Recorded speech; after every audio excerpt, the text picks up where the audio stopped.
আসসালামু আলাইকুম রহমতুল্লাহি বারাকাতু।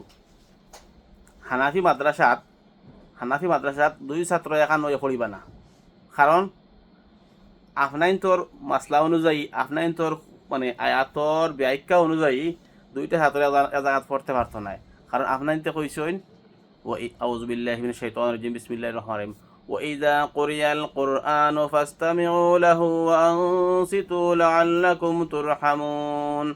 তার অর্থ হইল গিয়া, যদি কোনো সময় কোরআন পড়া হয় তাহলে তুমি তাই চুপ থাকো, মনোযোগ সহকারে শুনো, কারণ তারা তো চুপ থাকবে না, তারা তো পড়িরা। এখন যারা যদি পড়ইন তা তো আপনার তো মাসলা অনুযায়ী তারা ঠিক নাই।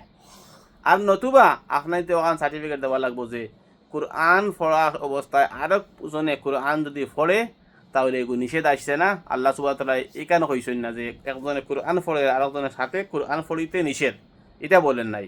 আল্লাহ সুবহানাহু ওয়া তাআলা বলেছেন যে কোরআন পড়ার সময় তোমরা চুপ থাকো, আনসিতু লাআল্লাকুম তুরহামুন, তোমরা মানে চুপ থাকো এবং মনোযোগ সহকারে শুনো, যাতে তোমাদের উপরে আল্লাহর রহমত বর্ষিত হয়।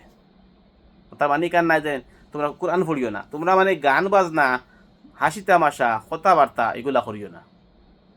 আল্লাহ সুবহানাহু ওয়া তাআলা যে কথা কইছেন এই কথার ব্যাখ্যা হইল গিয়া যে কোরআন পড়ার সময় তুমি তাই কিতা করো, চুপ থাকো। তার মানে পড়াশোনা করিও না, এখানে কইছেন না, কইছেন তুমি তাই যদি পড়া মানে গান বাজনা এবং খেলা তামাশা, হাসি তামাশা, কথাবার্তা এগুলা কইতে হয় না।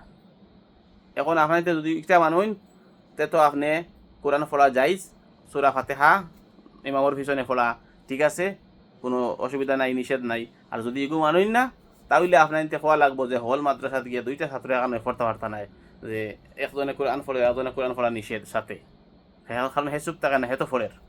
আপনার নিতে ব্যাখ্যা আপনার বুঝিয়ে দিবা। আসসালামু আলাইকুম ওয়া রাহমাতুল্লাহি ওয়া বারাকাতুহু।